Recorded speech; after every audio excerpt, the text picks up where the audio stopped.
Good morning, everyone. Hope all of you are fine and studying well.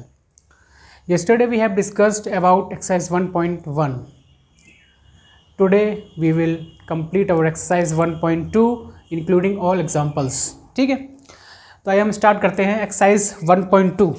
तो उससे पहले हमें कुछ बातें जाननी ज़रूरी हैं. पहली, रेशनल नंबर जो हमने बड़ा ध्यान से पढ़े.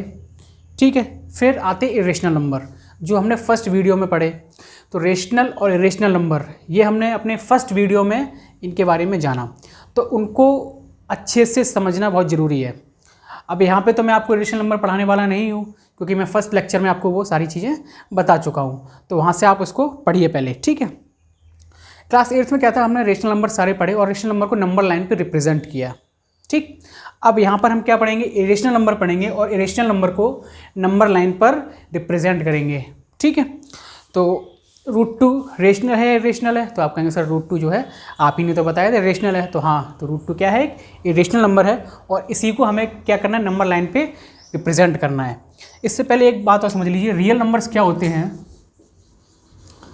रियल नंबर्स क्या होते हैं, rational numbers plus irrational numbers, ये सारे मिलके क्या बनाते हैं, रियल नंबर्स होते हैं. या फिर यूँ कह लीजिए, जिन नंबर्स को हम नंबर लाइन पर लोकेट कर दें, जिन नंबर्स को हम नंबर लाइन पर रिप्रेजेंट कर दें, वो हमारे क्या होते हैं, रियल नंबर्स होते हैं. Is that clear? तो यहाँ तक कोई डाउट नहीं है किसी को. आइए अपनी चीज़ें हम शुरू करते हैं.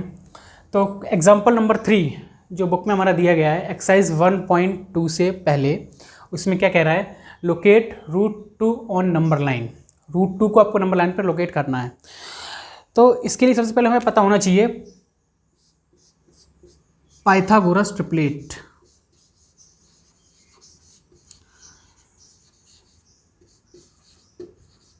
क्या होती है पाइथागोरस ट्रिपलेट? एक महान गणितज्ञ हुए हैं, महान मैथमेटिशियन हुए हैं पाइथागोरस, जिन्होंने इसकी डिस्कवरी की या इसकी खोज की. क्या उन्होंने बताया कि कोई भी राइट एंगल ट्राइंगल, समझते हैं सभी क्या होता है राइट एंगल ट्राइंगल, यानी कि जिसका एक एंगल क्या होता है, 90 डिग्री का होता है. 90 डिग्री का जो एंगल होता है वही राइट एंगल होता है.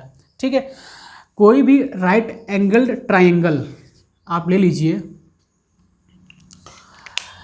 तो ये जो होता है, ये होता है उसका बेस, ये आप सभी को पता है. जो 90 डिग्री होता है वो होता है आपका परपेंडिकुलर. क्या होता है, परपेंडिकुलर. और बेस और परपेंडिकुलर के जो सामने की साइड होती है, ये होता है आपकी हाइपोटेनस. क्या होती है, हाइपोटेनस. तो इस ट्रिपलेट में उन्होंने क्या प्रूफ किया था या क्या बताया था, ये प्रूफ हम बाद में पढ़ेंगे आगे, जब ट्रिग्नोमेट्री वगैरह या कोई भी ऐसा टॉपिक आएगा. पाइथागोरस के ऊपर एक अलग से टॉपिक भी है, तो वहाँ हम पढ़ेंगे, तो वहाँ इसका प्रूफ भी पढ़ेंगे. ठीक है, अभी हमें केवल इतना ट्रिपलेट के बारे में जानना है, इसलिए मैंने यहाँ पर ट्रिपलेट लिखा है, पाइथागोरस थ्योरम नहीं लिखा. क्या लिखा है, ट्रिपलेट. तो हमें ट्रिपलेट जाननी जरूरी है. इन्होंने क्या होता है, हाइपोटेनस का जो स्क्वायर होता है वो होता है आपका परपेंडिकुलर का स्क्वायर प्लस बेस का स्क्वायर. अगर यहाँ से हम स्क्वायर हटाएंगे तो क्या आ जाएगा हमारा, अंडर रूट के अंदर परपेंडिकुलर का स्क्वायर प्लस बेस का स्क्वायर. ठीक, यहाँ तक कोई प्रॉब्लम, सिंपल सी चीज़ है, कोई दिक्कत नहीं होनी चाहिए. ये प्रूफ किया था इन्होंने. क्या प्रूफ किया था कि ये जो ये साइड होती है, इसका स्क्वायर इन दोनों के स्क्वायर के इक्वल होता है. तो वही हमने क्या किया, यहाँ से अगर स्क्वायर हटाएंगे, यहाँ से अगर स्क्वायर हटाएंगे तो यहाँ पे क्या आ जाएगा, रूट आ जाएगा. रूट के अंदर क्या आ जाएगा, परपेंडिकुलर का स्क्वायर प्लस बेस का स्क्वायर. तो यहाँ तक की कहानी समझ में आई. अब इसको रिप्रेजेंट करने के लिए सबसे फर्स्ट स्टेप हमारा क्या होना चाहिए, कोई भी हम ट्राइंगल ले लेंगे. ठीक है, ये हमने ट्राइंगल लिया, लेकिन ट्राइंगल आपका क्या होना चाहिए, राइट एंगल्ड ट्राइंगल, जिस पे हम पाइथागोरस ट्रिपलेट को इम्प्लीमेंट कर सकें. ठीक है, हमने राइट एंगल ट्राइंगल लिया. फर्स्ट स्टेप में हमेशा आपको लेना है बेस, और बेस हमेशा लेना है 1 यूनिट. बेस क्या लेना है, हमेशा 1 यूनिट. 1 यूनिट का मतलब है 1 सेंटीमीटर भी हो सकता है, जो आपकी स्केल होती है, 1 सेंटीमीटर भी हो सकता है, 1 इंच भी हो सकता है, फिर जैसा आप लेना चाहें. तो बेस क्या है, ये, तो बेस हमने ले लिया 1 यूनिट. ठीक, बेस हमने क्या ले लिया, 1 यूनिट. अब हमें चाहिए क्या है, √2 चाहिए ना, तो भाई पाइथागोरस ट्रिपलेट क्या होती है, hypotenuse equals to under root के अंदर परपेंडिकुलर का स्क्वायर प्लस बेस का स्क्वायर, ये हमें लिख लेनी है पहले। तो बेस अगर हमारा 1 हो गया, तो बेस अगर हमारा 1 हो गया तो परपेंडिकुलर हम कितना लें कि हाइपोटेनस हमारा √2 आ जाए। मैं दोबारा से अपने शब्दों को दोहराना चाहूँगा, बेस हमने 1 लिया, हमें हर इस तरह के हर क्वेश्चन में बेस हमेशा 1 ही लेना है। तो जब हमने बेस 1 लिया तो हमें परपेंडिकुलर कितना लेना चाहिए कि हमें ये √2 मिल जाए। तो आप कहेंगे सर बेस अगर 1 लिया है तो 1 का स्क्वायर यहाँ 1 हो जाएगा, परपेंडिकुलर भी अगर हम 1 लेंगे तो 1 का स्क्वायर 1 हो जाएगा, 1 और 1 ऐड होगा तो कितना आएगा, 2 आएगा। 2 किसके अंदर आएगा, रूट के अंदर आएगा, √2 हमारा मिल गया।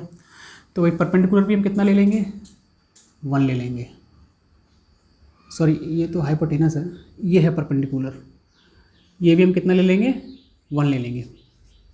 ठीक, वैल्यू पुट करते हैं हम, तो h इक्वल्स टू कितना हो गया, परपेंडिकुलर 1 का स्क्वायर प्लस 1 का स्क्वायर, तो h इक्वल्स टू कितना आ गया, √2। 1 का स्क्वायर 1 होता है, 1 का स्क्वायर 1 होता है, ऐड करेंगे तो 2 आ जाएगा।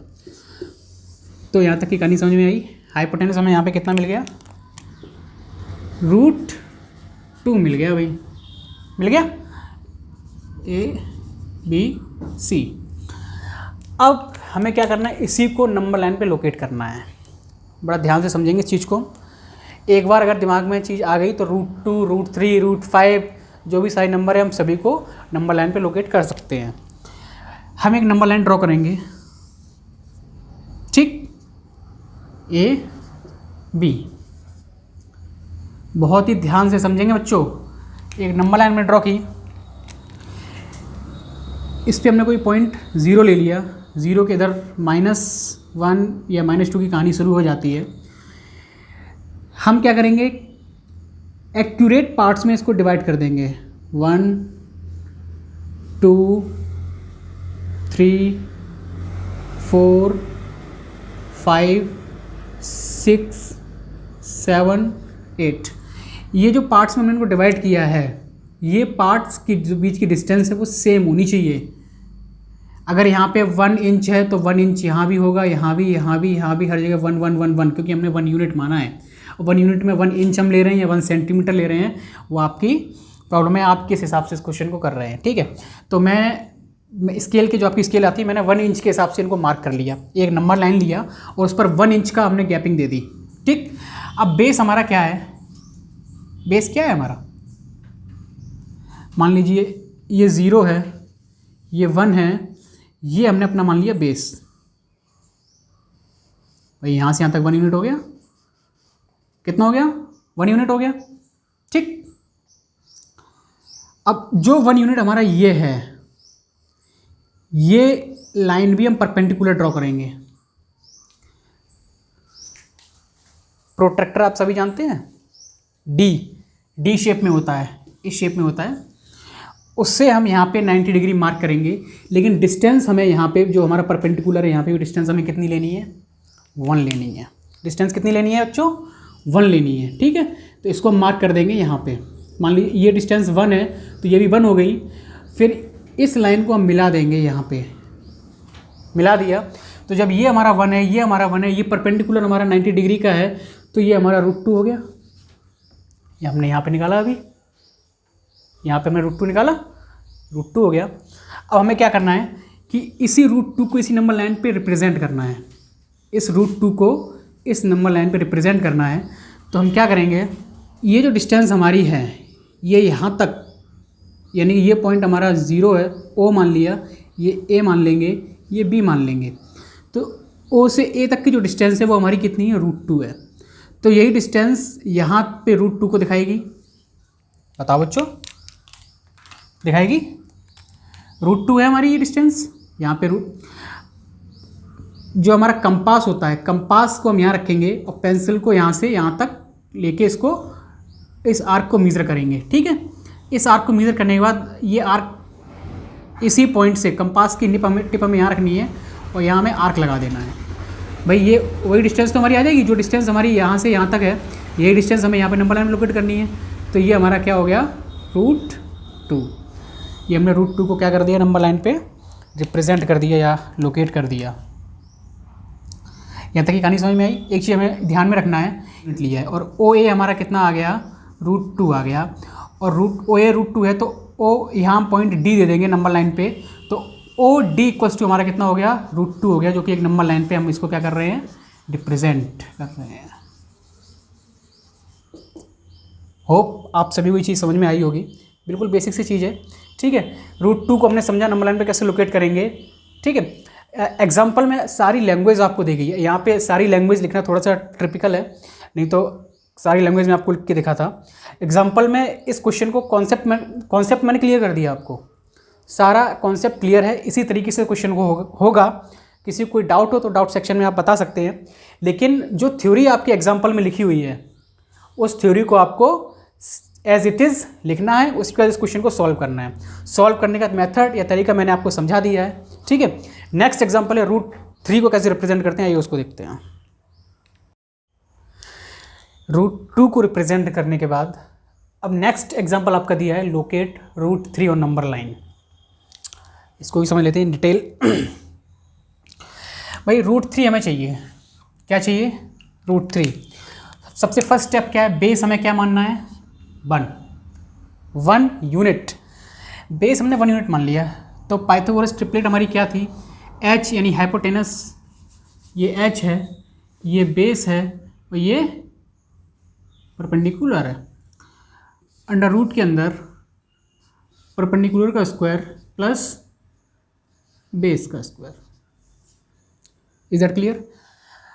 अब हमें हाइपोटेनस कितनी चाहिए, आप कहेंगे सर √3 चाहिए। अगर हाइपोटेनस √3 होगी तभी उसको नंबर लाइन पे हम लोकेट कर पाएंगे।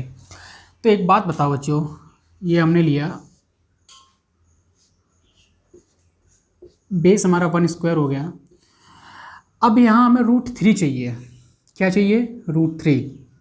तो यहाँ हमें क्या वैल्यू पुट करनी है, जो हमें रूट उसमें ऐड करने पर 1 ऐड करने पर हमें 3 मिल जाए। अंडर रूट तो लगाइए, तो आप कहेंगे सर 2 होना चाहिए, तो 2 और 1 3 और √3 हो गया, यही तो है। लेकिन हमें ये चीज़ का ध्यान रखना है कि रूट अगर हम 2 रखेंगे यहाँ पे तो 2 का स्क्वायर 4 हो जाएगा, तो √5 आ गया, क्योंकि स्क्वायर है, इसको भी हमें ध्यान रखना है, ठीक है। 1 रखेंगे तो 1 1 √2 हो गया, 2 रख रहे हैं तो 5 हो रहा है, तो क्या पुट करें।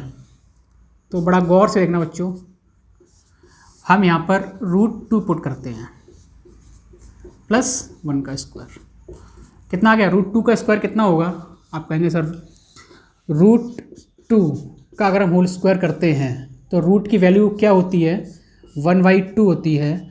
इसका स्क्वायर कर रहे हैं हम, तो 2 से 2 कैंसिल आउट हो रहा है, तो कितना आ रहा है हमारा, 2 आ रहा है।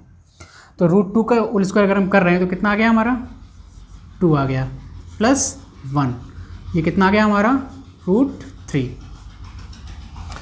यहाँ तक की कहानी समझ में आई कि सर √3 निकाल लिया। अब बड़ा गड़बड़ हो गया कि भाई बेस 1 है, परपेंडिकुलर √2 हो गया, हाइपोटेनस √3 हो गया, अब इसे कैसे रिप्रेजेंट करेंगे। तो आप कहोगे कि सर यहाँ बेस हमने 1 लिया था, तो वहाँ परपेंडिकुलर हमने 1 मार्क करके अपना √2 सॉल्व कर लिया था, यहाँ पे 1 1, लेकिन अब यहाँ परपेंडिकुलर ही √2 है और ये √3 है, तो अब कैसे कहानी। तो बच्चों ये लाइन इस ट्राइंगल के लिए हाइपोटेनस है, ठीक है। हम क्या करेंगे, इसी लाइन सेगमेंट यहाँ तक हमें ड्रॉ करना है, यहाँ तक √2 की कहानी में लेके चलनी है। और हमें क्या करना है, प्रोट्रैक्टर से एक 90 डिग्री ड्रॉ करना है यहाँ पे, ठीक। जब हमने ये 90 डिग्री ड्रॉ किया तो ये तो हमारा बेस हो गया, ध्यान से समझना, तो ये हमारा बेस हो गया।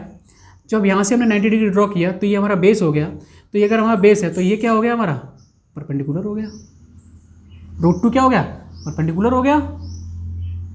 और जब इसको हम यहाँ मिलाएंगे इस लाइन से, तो ये हमारा क्या आ गया, हाइपोटेनस आ गया। ये कितना था हमारा, √3।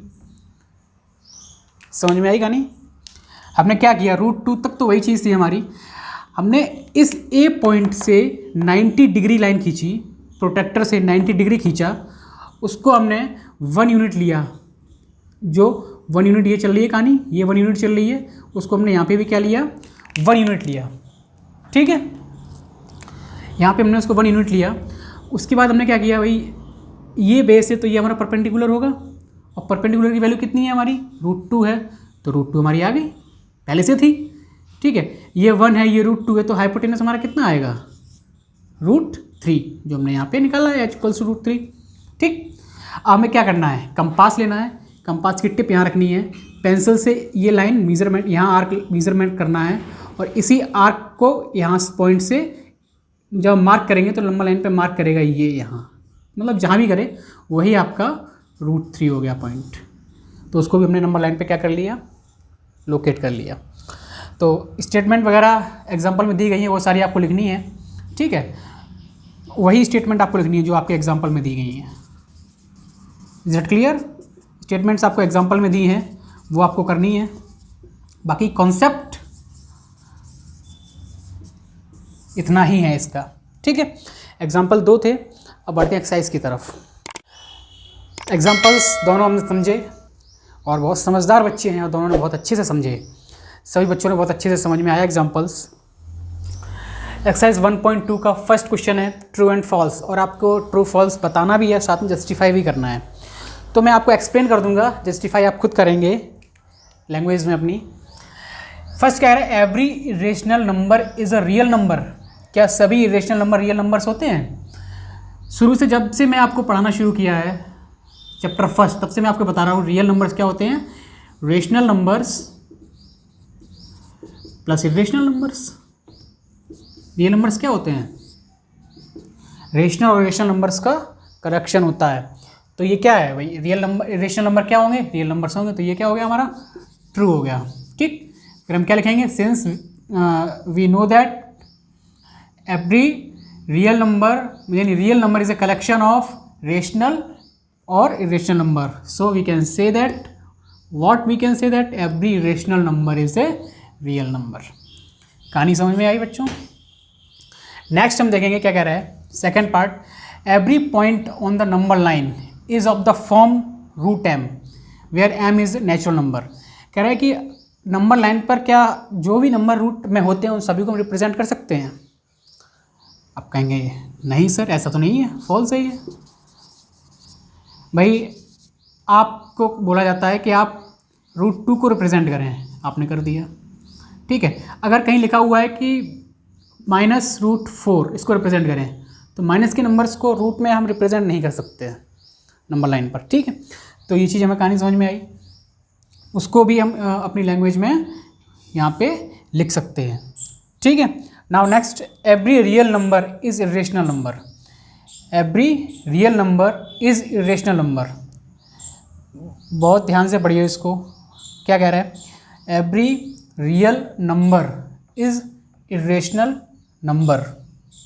क्या सभी रियल नंबर इरेशनल होते हैं? इसको स्टेटमेंट पढ़िए, every irrational number is real number, ये तो सही है। लेकिन अगर every real number is irrational number तो ये हमारा स्टेटमेंट फॉल्स हो जाएगा, ठीक है। क्यों? क्योंकि रियल नंबर्स में रेशनल प्लस इरेशनल दोनों आते हैं। रियल नंबर्स में रेशनल और इरेशनल दोनों आते हैं। और क्या कह रहा है, क्या रियल सभी कह रहा है सभी रियल नंबर इरेशनल ही होते हैं, इसका कहना ये है, जबकि ऐसा नहीं है। रियल नंबर्स में हमारे रेशनल भी होते हैं और रेशनल भी होते हैं। रेशनल 1/2, ठीक है, और इरेशनल अगर बात करें तो √2। इनको हमने नंबर लाइन पे रिप्रेजेंट किया है, ये हमारे रियल है, ठीक है। दोनों रेशनल भी रियल है और इरेशनल भी रियल है, तो ये भी स्टेटमेंट हमारा क्या हो गया, फॉल्स हो गया। आइए क्वेश्चन नंबर 2 की तरफ देखते हैं। क्वेश्चन नंबर 2 देखते हैं क्या कह रहा है। बिल्कुल सिंपल सा क्वेश्चन है, बस थोड़ा सा हमें समझना है। क्या कह रहा है, are the square root of all positive integers irrational. कह रहा है कि पॉजिटिव इंटीजर्स जिनका स्क्वायर रूट होता है क्या सभी के सभी इरेशनल होते हैं? मैं आपसे पूछती हूँ √2 इरेशनल है? आप कहेंगे हाँ सर है, बिल्कुल है, आपने बताया था। क्योंकि जो परफेक्ट स्क्वायर रूट नहीं बनाते हैं वो नंबर सभी इरेशनल होते हैं। मैं आपसे बोलूँ √4 इरेशनल है, तो आप कहेंगे नो सर ये रेशनल है।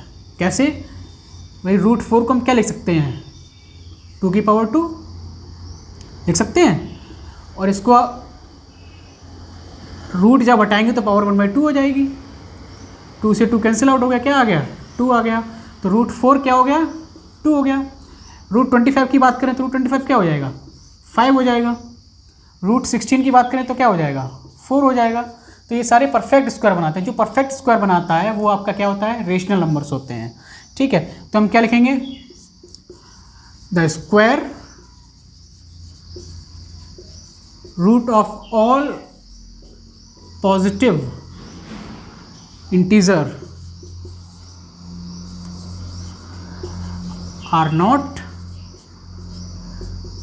irrational.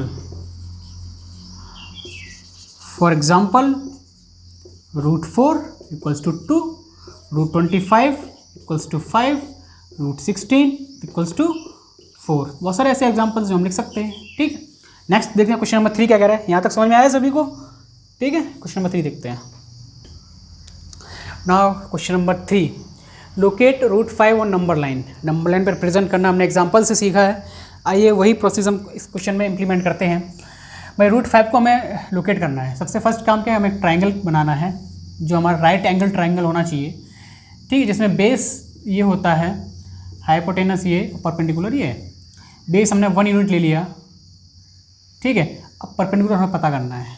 ट्रिपलेट क्या आती है हमारी, हाइपोटेनस का स्क्वायर या hypotenuse equals to under root के अंदर क्या आ जाएगा, बेस का स्क्वायर प्लस परपेंडिकुलर का स्क्वायर, ठीक है। पर बेस हमने कितना ले लिया 1 ले लिया, तो 1 का स्क्वायर 1 ही आएगा। 1 में हम कितना ऐड करें कि हमारा रूट 5 आ जाए। रूट तो है ही कि अंदर हमारा कितना आ जाए 5 आ जाए। तो आप कहेंगे सर हमें 2 लेना चाहिए, क्योंकि 2 का स्क्वायर करेंगे, 2 का स्क्वायर 4 आ जाएगा, 4 और 1 5। तो ये 1 प्लस 4 इक्वल्स टू कितना आ गया हमारा रूट 5, ठीक है। यहाँ तक की कहानी समझ में आई हमें, कोई दिक्कत, कोई दिक्कत नहीं। ये हमारा 2 हो गया, ये हमारा रूट 5 हो गया। सेम नंबर लाइन हम ड्रॉ करेंगे, ठीक। ये पॉइंट हमने ओ ले लिया, इधर सारे निगेटिव हो जाते हैं, इनको 1 2 3 4 5 इस हिसाब से मार्क कर लिया। ये हमें ध्यान रखना है, ये हमें यूनिट सेम लेनी है। अगर 1 सेंटीमीटर ले रहे हैं तो सारे 1 सेंटीमीटर के होंगे, अगर इंच में ले रहे हैं तो सारे 1 इंच के होंगे। तो वो चीज़ हमें ध्यान रखनी है। बेस हमारा कितना है 1 यूनिट है, ये हमारा बेस हो गया 1 यूनिट, ठीक है। परपेंडिकुलर हमारा 2 यूनिट है, ये 2 यूनिट हो गया। इसको हमने इससे मिला दिया, ये 2 वही राइट एंगल ट्रायंगल बना रहा है, ये 2 हो गया, ये 1 हो गया, ये बेस हो गया, तो ये 2 ये 1, तो ये कितना आ गया रूट 5 आ गया। कितना आ गया रूट 5 आ गया। अब क्या करना है हमें, ये ओ ए बी। अब कंपास लेना है हमें, क्या लेना है, प्रोटेक्टर से 90 डिग्री ड्रॉ करने के बाद हमें कंपास लेना है। कंपास की टिप को हमें ओ पे रखना है और यहाँ तक का आर्क हमें मीज़र करना है। ये आर्क यहाँ मीज़र, भाई ये लाइन रूट 5 है पूरी। ओ ए अगर हम बात करें तो ओ ए कितनी है रूट 5 है, ठीक है। इसको हमें नंबर लाइन पर रिप्रेजेंट करना है, तो यही आर्क हम यहाँ लगा देंगे। इसको हमने डी नाम दे दिया। तो ये हमारा कितना हो गया, जो मीज़रमेंट हमने यहाँ से यहाँ की है वही आर्क हमें यहाँ लगा देना है। जो मीज़रमेंट हमने यहाँ की है वही आर्क हमें यहाँ लगा देना है। तो ये हमारा हो गया रूट 5। तो ओ डी इक्वल्स टू हमारा रूट 5 हो गया, जिसको हमने नंबर लाइन पे क्या कर दिया रिप्रेजेंट कर दिया। Is that clear. इसकी जो स्टेटमेंट है, मैं बार बार मैंने वहाँ पे बोला है कि जो एग्जाम्पल में स्टेटमेंट्स दिए हैं वही सारे स्टेटमेंट्स आपको प्रैक्टिस करके एज इट इज़ लिख देने हैं। बाकी कॉन्सेप्ट इस क्वेश्चन का यही है। इस तरीके से हमें ये सारे नंबर्स लोकेट करने हैं, ठीक है। आइए देखते हैं क्वेश्चन नंबर 4, एक्सरसाइज 1.2 का लास्ट क्वेश्चन। और यही आपका क्या है होमवर्क, और ये आपको कंस्ट्रक्ट करके हर हाल में दिखाना है। क्या करना है हमें, कंस्ट्रक्टिंग स्क्वायर रूट स्पायरल। एक स्क्वायर रूट हमें स्पायरल बनाना है। स्पायरल क्या होता है, स्पायरल शेप होता है एक, जो इस तरीके से बनता हुआ चला जाता है, ठीक है। ये शेप तो होता है स्पायरल। अब यही शेप हमें बनाना है। भाई क्वेश्चन में ये आपको बुक में दिया गया है फिगर, क्या है कि ये O है, ये P1 यानी बेस, ये बेस 1 दिया है। तो परपेंडिकुलर यहाँ से खींचा 90 डिग्री का साइन ये बना हुआ है, यहाँ से परपेंडिकुलर खींचा 1, ये 1 यूनिट है तो ये 1 यूनिट। तो ये दोनों अगर 1 है तो हाइपोटेनस, ये अगर बेस है ये परपेंडिकुलर है तो ये हाइपोटेनस हमारी कितनी आई थी, कितनी आएगी भाई, h equals to under root के अंदर अगर 1 का स्क्वायर प्लस 1 का स्क्वायर करेंगे तो कितना आएगा, √2। तो ये √2 लिखा हुआ है, ठीक। अब इन्होंने क्या किया, ये परपेंडिकुलर 2 खींच दी, ये परपेंडिकुलर 2 खींच दी, यहाँ h1 ये h2 हम ले लेते हैं। यहाँ इन्होंने क्या किया, ये बेस कितना ले लिया इन्होंने, √2 ले लिया, बेस कितना ले लिया, √2 ले लिया, और परपेंडिकुलर कितना ले लिया, 1 का स्क्वायर ले लिया। जब इसको हम सॉल्व करेंगे तो कितना आएगा हमारा, √3। तो ये √3 हो गया। फिर उन्होंने यहाँ पे 90 डिग्री खींचा, तो आपको भी सेम यही पॉइंट करनी है। ये परपेंडिकुलर 1 था, परपेंडिकुलर 2, परपेंडिकुलर 3, तो यहाँ पे 90 डिग्री खींचा। ऐसे ही जब यहाँ पे 90 डिग्री खींचा, ध्यान देना, जब यहाँ पे 90 डिग्री खींचा तो बेस कितना हो गया यहाँ पे, √3 का स्क्वायर प्लस 1 यूनिट हम लिए 1 स्क्वायर, तो √3 यानी 3 + 1 कितना हो गया, √4 आ गया। इसको ना √4 आ गया, तो ये √3 है, ये 1 है, तो इसको हमने यहाँ पे ऐड किया, ये हमारा कितना आ गया, √4 आ गया, ठीक। सेम एज इट इज़ अब यहाँ पे हम 90 डिग्री खींचेंगे। 90 डिग्री जब हमने परपेंडिकुलर खींचा यहाँ पे प्रोटेक्टर से, जब 90 डिग्री यहाँ खींचा तो ये P3 हमारा हो गया, ठीक है, ये 1 हो गया, ये √4 है, तो भाई ये H3 था, H4, ठीक है। तो रूट के अंदर यहाँ क्या है, √4 का स्क्वायर प्लस 1 का स्क्वायर, तो यहाँ कितना आ जाएगा हमारा, √5 आ जाएगा, √5 आ जाएगा, ठीक है। तो अब इसको मिला दिया, ये √5 आ गया। ऐसे ही आपको कंस्ट्रक्ट करते जाने हैं और ये हमारा एक स्पाइरल शेप बन जाएगा। सभी को √5 तक आ गया ना, सभी को √15 तक कंस्ट्रक्ट करके यह दिखाना है होमवर्क। ये आप सभी का होमवर्क है और उम्मीद करता हूँ सभी बच्चे करेंगे और कमेंट करके बताएंगे भी, ठीक है। मिलते हैं अगली एक्सरसाइज में अगली वीडियो के साथ, तब तक क्वेश्चंस की प्रैक्टिस करते रहिए, ठीक है। एक एक क्वेश्चन को बार बार लगाइए, तभी दिमाग में स्ट्राइक करेगा, और एक एक वीडियो को बार बार रिपीट करके देखिए, तभी ये सारे क्वेश्चंस आपके दिमाग में बैठ पाएंगे और अच्छे से समझ में आ रहे होंगे। मुझे लगता है किसी कोई डाउट होगा, कोई डाउट हो तो कमेंट कर सकते हैं आप। Thank you and have a nice day.